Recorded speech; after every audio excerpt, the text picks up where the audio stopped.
Thank you, sir, and good evening, everyone. Extremely sorry, and I apologize for late joining. Some technical glitch.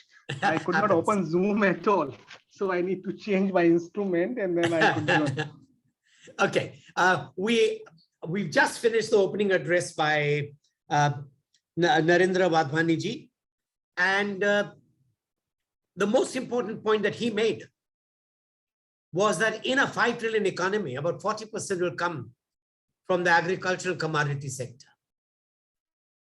As markets expand, any market is fraught with risk, and any risk needs hedging. You can't have a market without risk, and you can't have risk without hedging unless you want to collapse completely.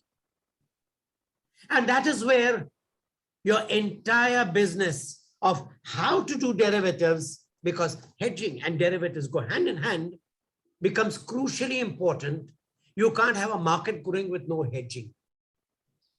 You do it in companies, you do it in financial markets, you do it in foreign exchange, and we've forgotten how to do it in agriculture.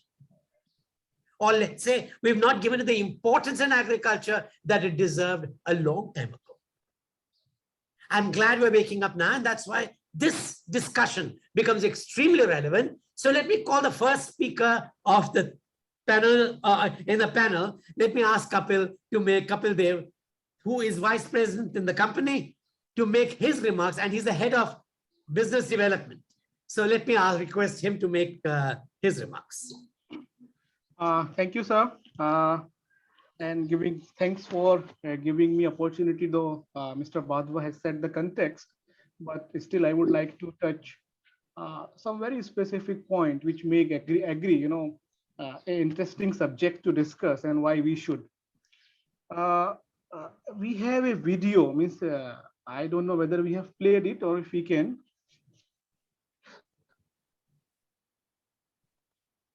Bhaskar sir, we have a video. We showed a video. We showed the video. We watched okay. Video. Okay. So I would just like to share one presentation if it's allowed to me.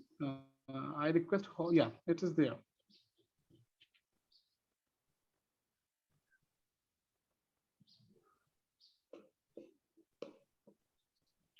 Is my slide visible? Yes, it is visible. Yeah. Okay. You have to go into Paha. That's great. Yeah. So when we talk about Indian economy, right? The agri is the first thing we talk about, and we are called actually the agrarian economy, right? And the fact is that we are agrarian economy not because we say it, because of the facts which we do see. So if we see the top 5 economy of the world, right, which is US, Japan, China, Germany, and we are at 5th place now. The rest of the economies have less than 1% contribution from agri to their GDP. Right, it's less than 1%, except China, which is close to 7%. And contribution to employment also comes somewhere around 1 to 2%, except China, which is 25%.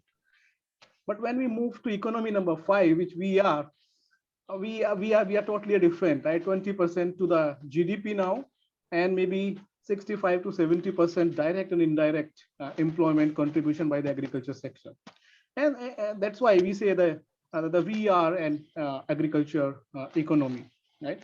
And when we have that much of share from agriculture sector, I think a lot of efforts, a lot of government policies, a lot of the money movement happens toward this sector. And I think there's few points which I would like to mention and cover through this presentation speaks on that only. So we are the second largest arable landholder in the world, right? 9.2%.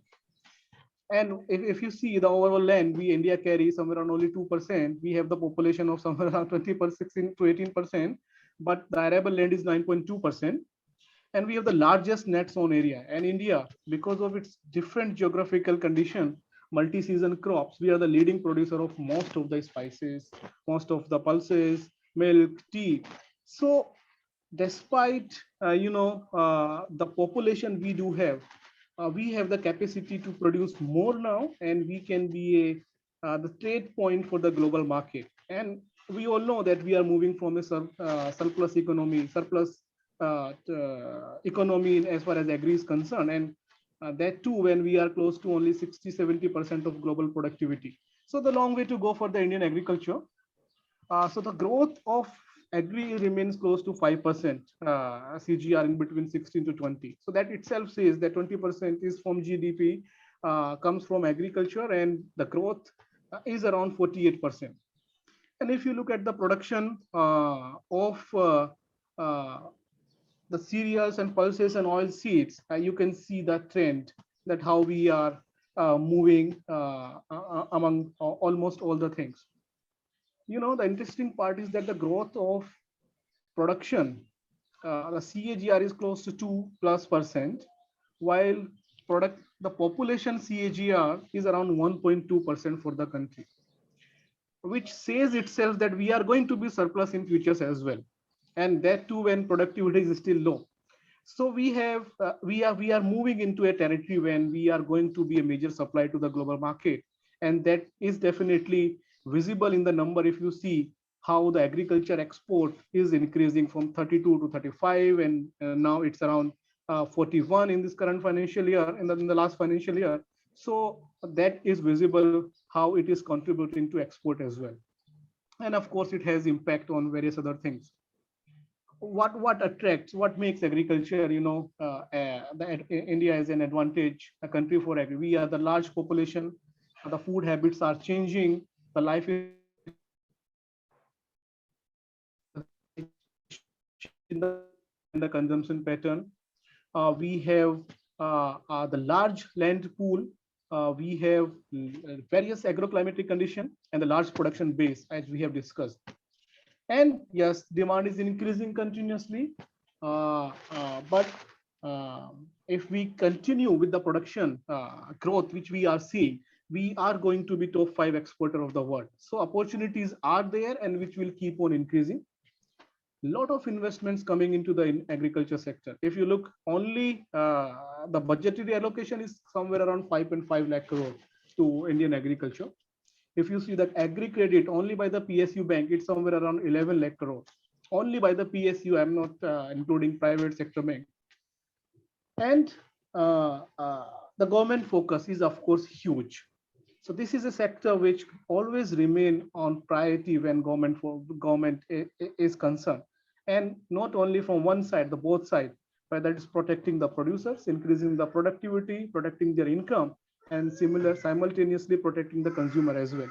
And to that, and because that need a lot of balance by the government, a lot of schemes comes to balance it on the input subsidy side, whether it's the procurement on the MSP side, and similarly distribution at the lower cost under food security, increasing export incentives are coming in. Food processing is a major focus area. So this makes is a huge opportunity. It's a vibrant and it's attracting, I would rather say, a lot of money at this point of time, and which will be continuing I think at least for next 10-15 years without fail. And, but if we talk about in agriculture commodities market in India, how it is, we are 7.4% of global agriculture output. We have 16% country GDP. Almost 60% employment comes from agri. But the sector, of course, have some challenges. The markets are volatile. Government has larger role to play that sometimes become disruptions to the trade, and that leads to volatility and price risk to the value chain participants, and that connects it to the futures market. And the efficient forward and backwarded linkages are still not available, and the post-harvest still remain challenge for this sector. So I think those are some challenges, and I think those challenges are definitely being now managed. Futures and options are now growing. We have a modern market which is providing solution to almost all the challenges. Derivatives are ensuring better price discovery, a transparent market, a risk management tool. The stability in the prices is much better in the commodities which are available in the futures market, and it also connects all the VCPs in market. So if you go to a traditional agri market, all the challenges which you do see there, whether it's a spot market, the quality issues, infrastructure issues, and the fair price issues, I think now after 17 years of derivative market existence, these issues has been resolved. And now we have a market which connects all the dots. And if someone want to trade agri from all the aspect, whether it's going to the physical, buying an ENWR, doing an off-market transaction like any other the financial transaction, and whether it's hedging, taking the delivery, taking it out, and infrastructure which is there to support this exercise is of now next level. So everything has been done, and we have a now quite a developed agriculture derivative market with a lot of new initiatives are being implemented and introduced. We have agriculture. We have a unique settlement mechanism, unlike any other country. We are settling our contract on the spot, which is a unique features of Indian derivatives market, which makes sure that finally both spot and derivatives market are conversing to each other, and there is no anomaly or some challenge to the hedgers. These are leveraged, fairly leveraged. Transaction is very, very efficient now. And yes, the risk management, the economic rationale having derivatives market is being delivered now very efficiently. Right. So if we see that what do we need, for a efficient derivative market, and which we always talk about that commodities are very disrupted market. We have a lot of government interventions. The market is not free. But in today's perspective, a lot of things have been changed. We have a kind of free market. All the reforms this government is now pushing are talking about the free market, unrestricted domestic and international trade, the online spot market, one nation, one market. The volatility, of course, are now increasing. We are venturing into the global supply chain. India as a supplier, as a consumer both, and that brings domestic market closer to international market, and that we have seen recently in various commodities. So that is now available in Indian market. We are not a secured market. The leverage is being given, ease of doing business, and now we have at least the efficient spot market, whether it's through ENWR or through ENAM, where prices can be easily seen and tracked. We have infrastructure support now. The warehousing has moved to next level. We have WDRA approved warehouses. The quality parameters are in line to FSSAI and AGMARK, and the grade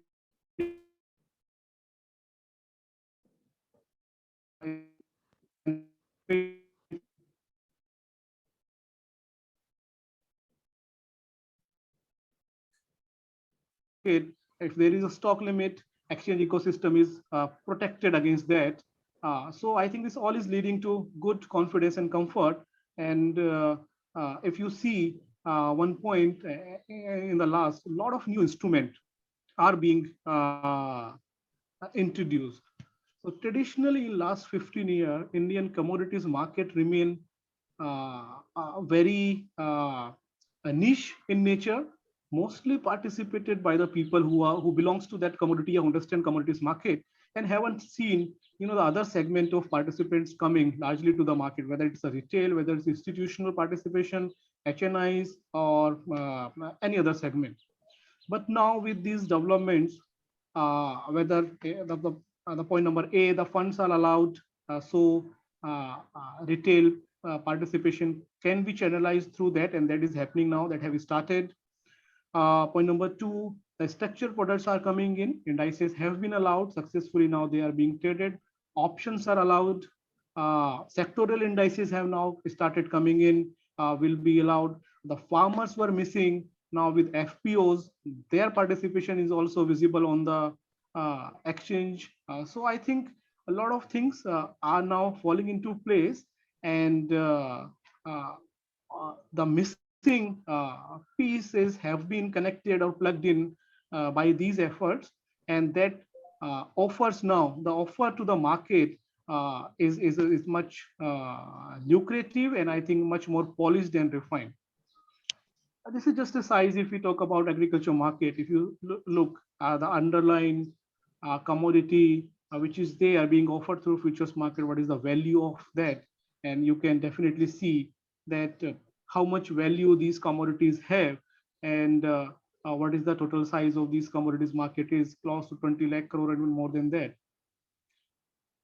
Coming to the other part, which is mostly from the risk management side. Yes, these markets have remained volatile. If you see the volatility of commodities, which used to remain, the average volatility 15%, 16%. This is monthly, but if I talk about annualized volatility, which used to be 15% or 18%, now we are seeing commodities trading in the volatility range of commodities is somewhere around 30 to 40%. So volatility is also there, and which creates a challenge for the value chain participants. And I think that that's the need why people should come forward and do hedging in this commodities market. So this is some small point, sir, I would like to cover through this presentation.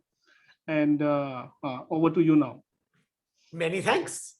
It was educative, quite comprehensive. Thank you very much. And now let us go to the next person. We have Anil Ghelani, who is the head passive investments and products, DSP investment managers. And I would love to hear from him because DSP is one of the largest investment players in the markets in almost every segment. Sure. Thank you very much, sir, for setting the context so well. And Kapil, thanks. A lot of data points you shared were very engaging and very interesting and useful to get a good context of how the landscape is set up. I would like to just highlight 2 or 3 points, to carry on further from what you mentioned, especially like in terms of connecting the dots between the relevance of the agri sector in the particular our economy or on the ground real markets, and how it should be incorporated into the investors portfolio. So I'll just highlight in very brief first right now where we stand in terms of our broader global macroeconomic environment.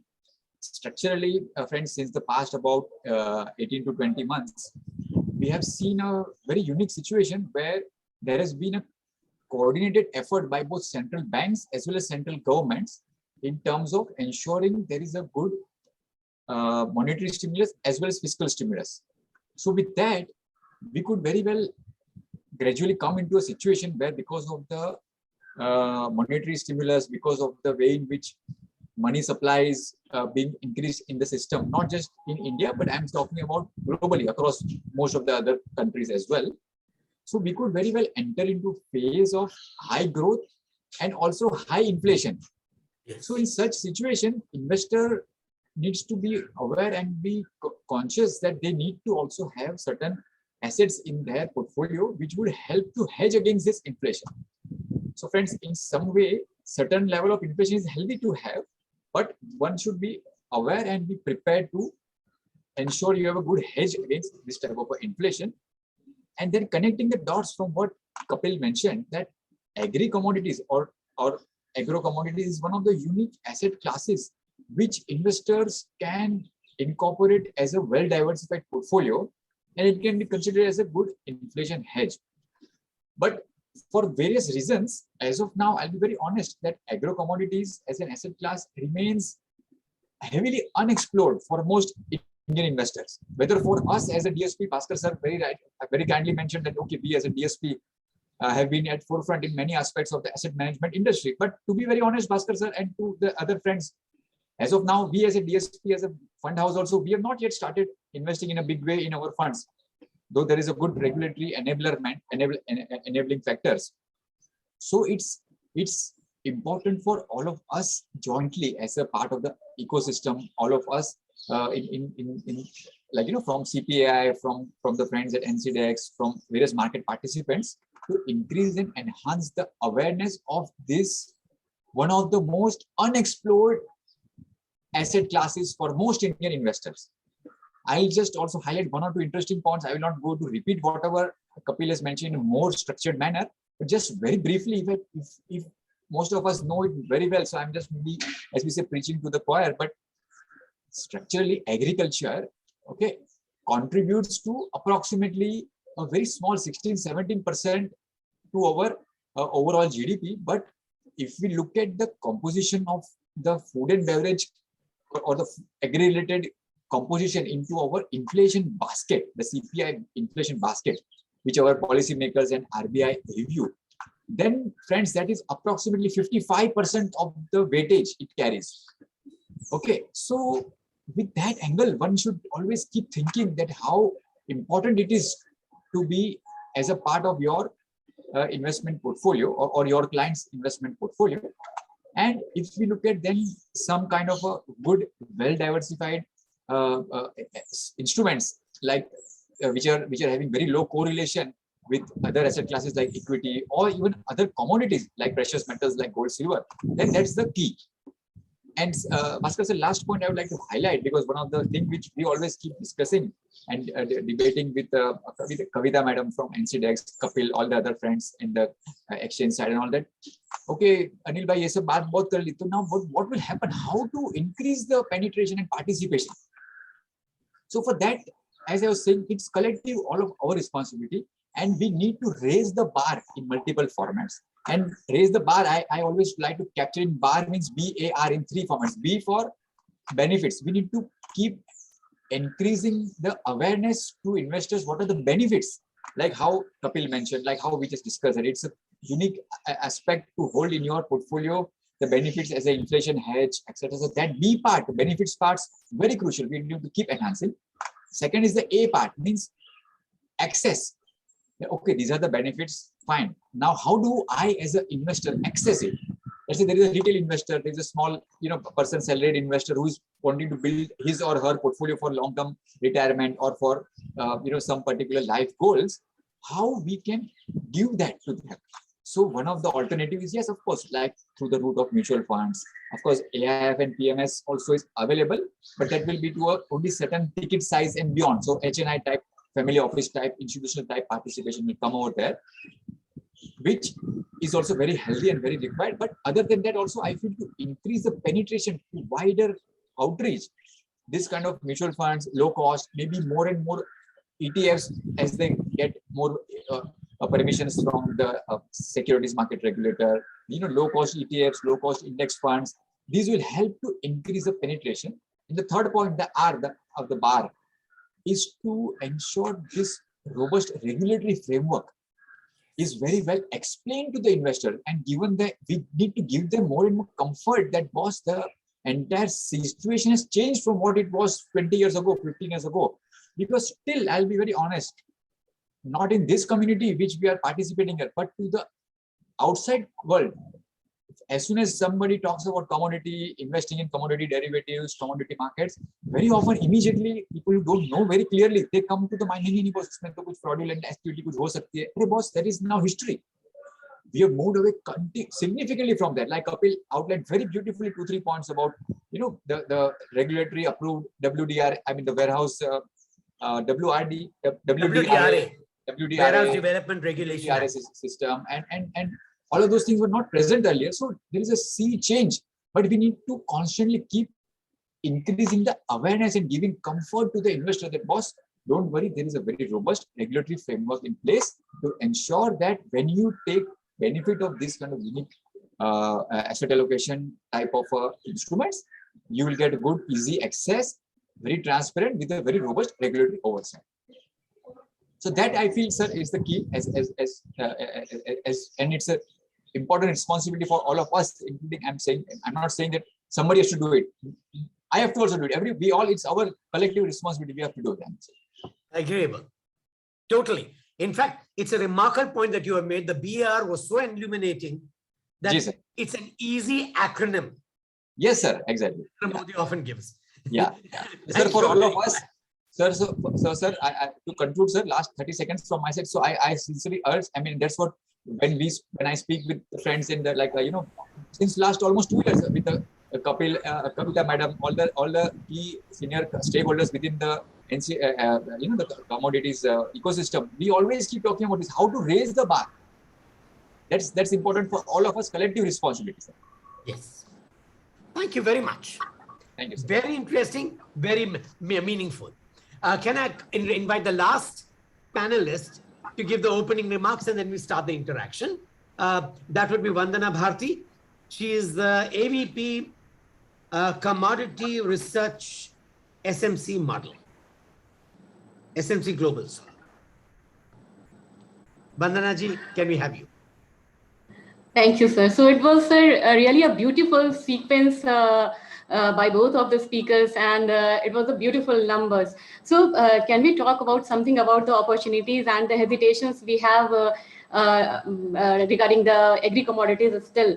Because you see, we can see that the India is going through a very transition period, and we have seen economic reforms, and the reforms in agriculture and economy and the exchanges, these are going hand in hand, and now we are equipped with options was a dream for us. And when we joined this market, we always requested for, okay, option lao.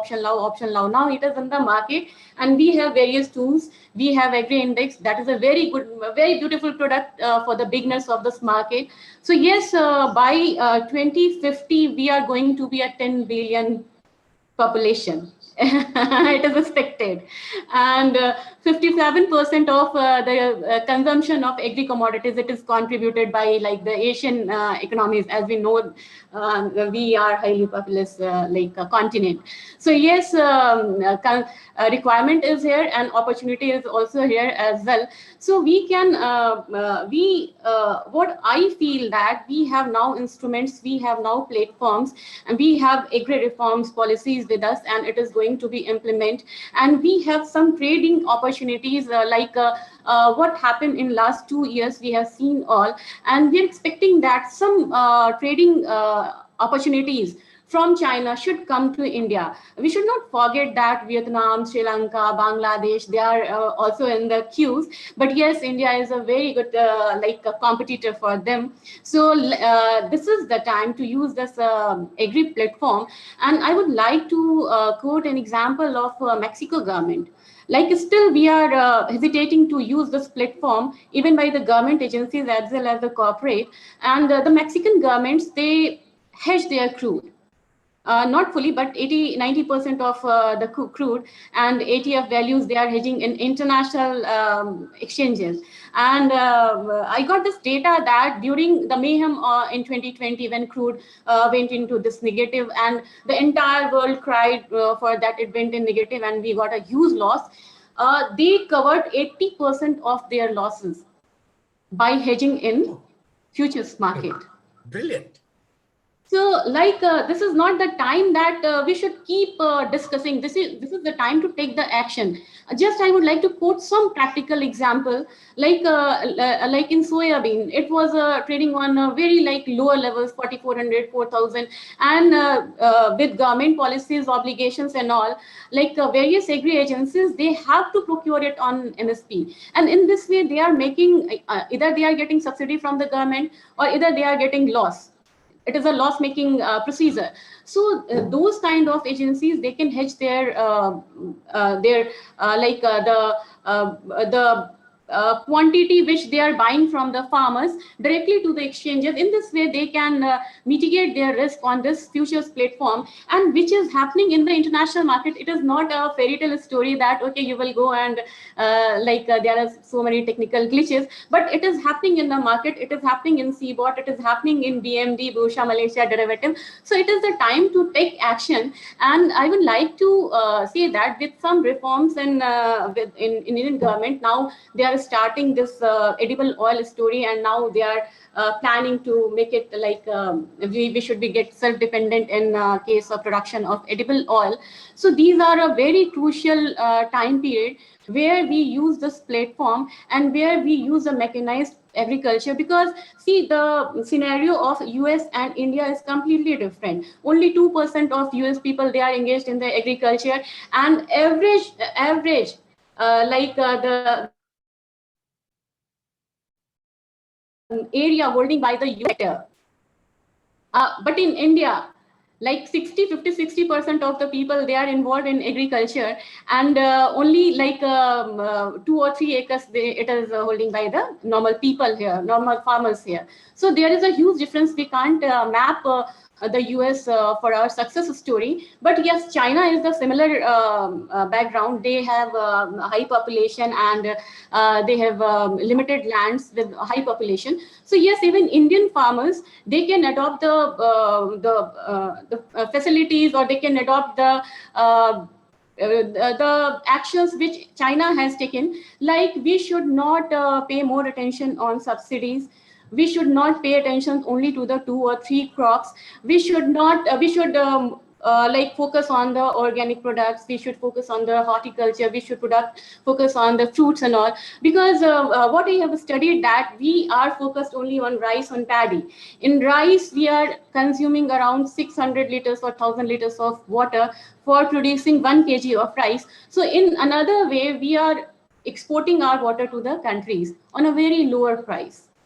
So smart action is needed, and smart like hedging is needed on futures platform. With this, I would like to end my comments, sir. Brilliant. Thank you, Vandana. Thank you, Vandana. I think your speaker's on. Your speaker's on. It's echoing. Okay. Thank you, Vandana ji, because what you said was absolutely meaningful. With more focus on ESG, with more focus on value addition and exports, I believe that the focus on rice and wheat may reduce because it consumes so much water. The second reason is that whether you like it or not, people stop consuming more rice and wheat and start consuming more vegetables and other nutritive foods. So the change will take place, and I'm very glad that you brought in the point. Thank you very much. Okay, now let's begin. I have a few questions, as any lay person has questions. One, as Vandana ji, as both as Kapil, as well as as all of them have talked about, as well, Anil, all of them talked about why the focus on hedging and derivatives has to increase. Could you give us, if the three of you have some idea, could you give us some number of how prevalent derivatives and hedging are in commodity markets overseas, and how prevalent they are in India, to show the scope that it has in India? Kapil, would you have some idea? Sure, sir. Yeah. Interesting question, sir. Yes, sir. So a little context, the derivatives market, unlike India, are quite developed in various countries. Of course, CME lead the wagon, but China is quickly moving very fast. They Yes. are now also the second largest in the world as far as the volume and number of contracts traded are concerned. But if you look at from the perspective of two things, right? What could be the potential size of a commodities market in any of the country? And if we want to draw some benchmark, it's mostly connected to the production of that particular commodity. Okay. And if you see on the average side, in the global market, 30% of the production of that particular country remains as an open interest of that particular futures contract. So like if 100 million ton is the size of the US crop for bean, I'm just putting an example. Yes, very good. In the developed market, the open interest remains somewhere around 30 million to 40 million, which is around 30 to 40%. Brilliant. And the daily volume remains again 30% of the open interest. So around 9 to 10 million ton.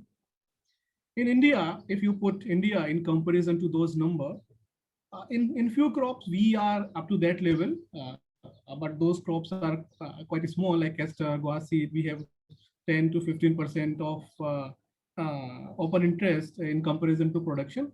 But the larger commodities, which actually drive the global market, are quite less. We are less than 1%. So the opportunities are huge.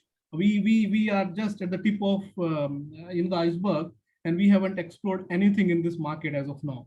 That's point number one. Point number two, even from the participation side, if you see how global markets are being participated. So they have a few criteria: merchant, index traders, the commercial trader. Even the largest of the largest commodities have a very unique set of participants. So commodities never remain, largely for the retail. They, as we talked, these are market for the risk management, and largely they are participated by that set of people only. around 4 to 500 people contribute 80% of the open interest. Even a commodity where open interest is 30 million ton. And the interesting point is that the institutional participants have again a fair 30 to 40% share in the open interest and the volume, and that dot connects to Anil. We are waiting him to come in and getting that gap bridge. So this is the status of the global market. So. Excellent. It's me. The reason I asked you this question is because the smaller we are, the potential is larger. Correct. And that brings me to the next question, which I think I'd address it to Anil only because he's in DSP, and also because DSP can play a trigger role in promoting the concept of derivatives. You talked about benefits. Unless you talk about benefits, unless you talk about success stories, people don't get attracted. There was a success story in Harshad Mehta, and people say, "Arey, itna paisa banta hai." Right, wrong doesn't matter, but someone is winning. You need more success stories in commodities, and the best person to pick up success stories and popularize them are players like DSP. Can that be done? Bhaskar sir, I think I completely buy your point that one needs to highlight success stories. But here, I think rather than success stories of making money, if we highlight this type of utility or benefits, because if I highlight that there is a success story and you will constantly keep making money, it's never going to be that. Of course, there will be certain strategies, like when you are using some particular derivative strategies. Correct. You can have it like, okay, some arbitrage strategies you are playing, which will be like structurally ongoing, like, but that will give you returns which are going to be like equivalent to cost of capital. I mean, like how your spreads will be set up. But instead of that, if we highlight that this is a discipline in terms of how to create an asset allocation, if we highlight that how it is important for you as an investor, you continue with your key focus on your core business or profession. If you are a doctor, continue with that aspect and don't divert your mind away from that and put it more over here. That was commodity bazaar mein kya upar hua, kya niche hua, or where capital markets are going in general. For that, leave it to the other guys to whom it is their job. You focus on your core professional business, and for yourself, just create a proper asset allocation mix. Maybe in a simply put, create a sort of a permanent allocation portfolio where 25% into 4 quadrants of basic. Just I'm talking about basic principles of wealth or financial planning. That 1 quadrant of that your wealth is going towards like a inflation hedge type of a thing where you will have some commodities, etc. 1 quadrant is going towards the growth aspect of your portfolio, just going to equities or a little bit more high growth kind of potential. Like that, you balance it out. I strongly feel that is the key to highlight to the investor community. Yes, but you are right that we need to constantly showcase those kind of simple stories, easy to relate. Because people love stories. People love role models. Yes, sir. Yes, sir. Okay. And even today, Rakesh Jhunjhunwala, you'll never see him speaking about commodities or agricultural commodities. You'll see him talking about shares and stocks. You need a spokesperson who can talk about stories that can be done. I agree, sir. But as I said,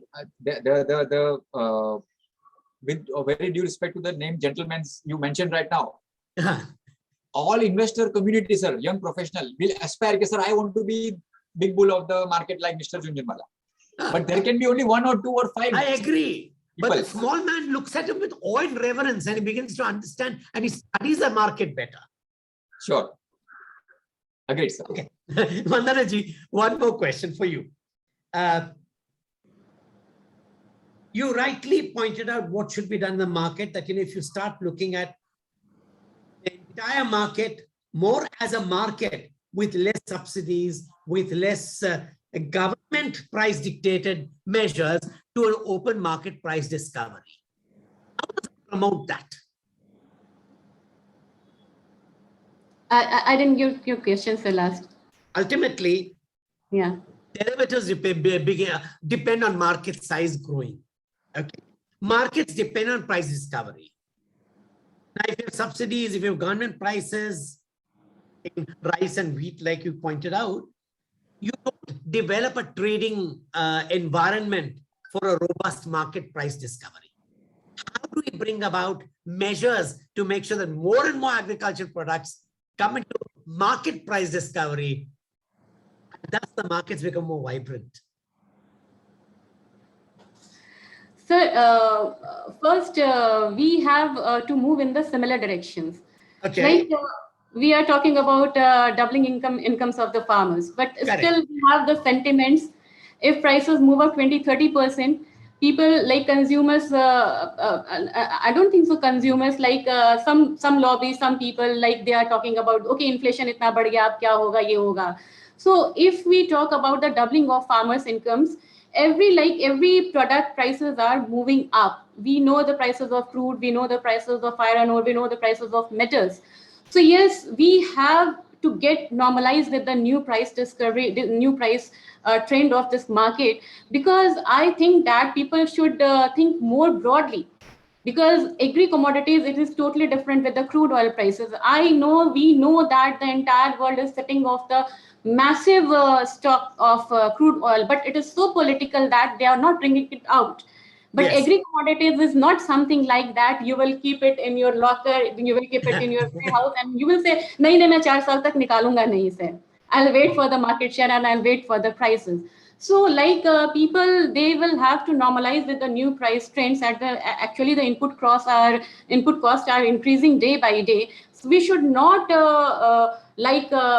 thinking about the same old price of agri commodities. Second thing is that digitalization is a very important steps in this era, and because of that now the common in rural area also, they are knowing that what is MSP. Earlier, I belong to the rural area. My background is of agriculture background.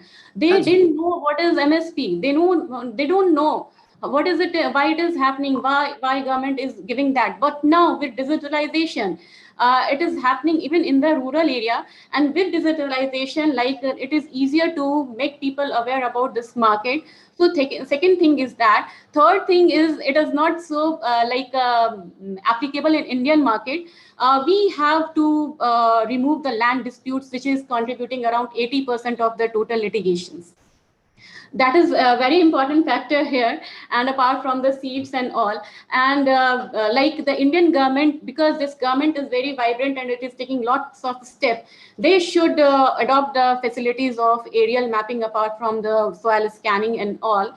And price discoveries like the NCDX, it is a well-known index in the entire India, and it is well known for the in India. And now the forward contracts of any agri commodities, it is giving a very good indications for what is going to happen in the market. And because of seasonality, the price discovery is really easy. And even for farmers, FPOs, if FPOs work very efficiently, then it is very good for the farmers to go for hedging in this market, because it is easier to hedge into the agri commodities due to seasonality. It is making it very easier.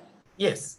Yeah, it is making it very easier, the arrival period and the festival period, like peak demand period. So like in this way, FPOs, we can include FPOs, we can strengthen the ENAM, we can strengthen the eChopal. And because of that, the digital world will add more strength to the price discoveries, and it will spread the informations, awareness. Okay, brilliant. One question which is open to all the panel members. Your microphone has to stop. It's echoing. Yes. Okay. One question that I have for all the panelists is, you need to expand index-based trading. What are the suggestions that you would make to the government or to the commodity exchanges or to any other parties to make this possible? It's open to everybody.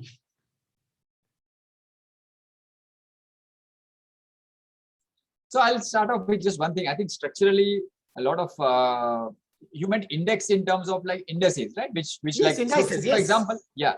So sir, like for example, I think a lot of thing has been done already. Like recently, not any more recent, or maybe a year back, NCDEX has come out with this AgriDex, correct? Yes. Kapil, almost 1 year back, right?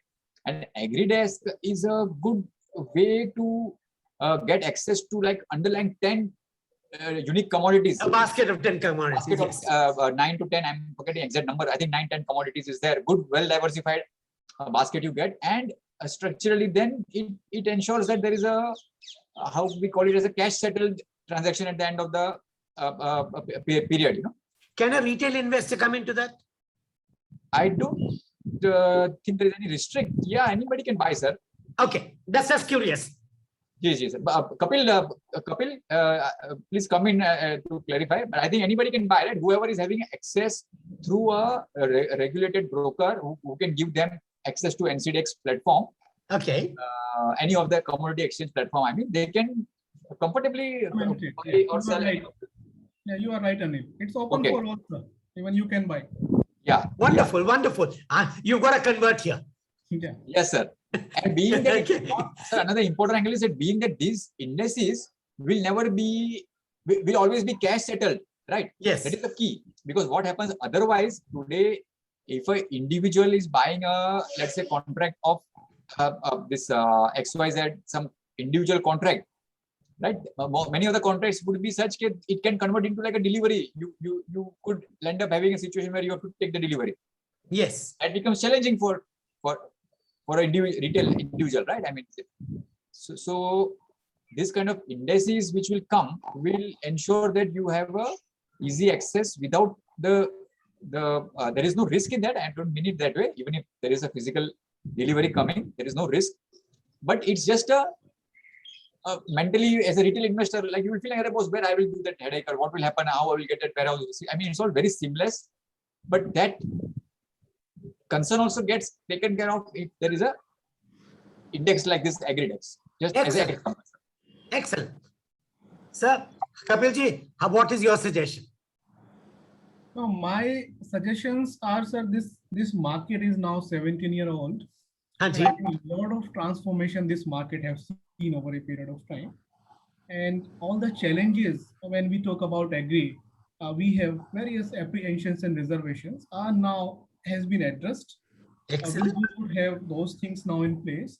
So I will just quickly cover. We have now, as I mentioned earlier, the warehouse infrastructure is much more efficient. There Yes. are DMWR, means dematerialization of commodities. It's like any other security you can get in your account and you can trade. So investment is easy. Commodity market historically have remained volatile, right? And that they have potential to deliver the return. And if you do some little back testing, you will come to know that yes, the handsome returns have been delivered by this. And now with institutional participation coming in, new tools are coming in. This market doesn't remain what it was maybe 10 years back, right? A lot of documentation over a period of time. But the right time to venture into the commodities market. We do bet on, automobile sector. We do bet on the infrastructure sector. We do bet on the banking sector. We have tools for that, right? But when we say about the agriculture sector, let invest, whether we go to the fertilizer segment, we have sugar sector, but as a whole, right? The investment into 20% of agri GDP has remained very fragmented. And I think this is the time to channelize that and looking out agri as an asset class and as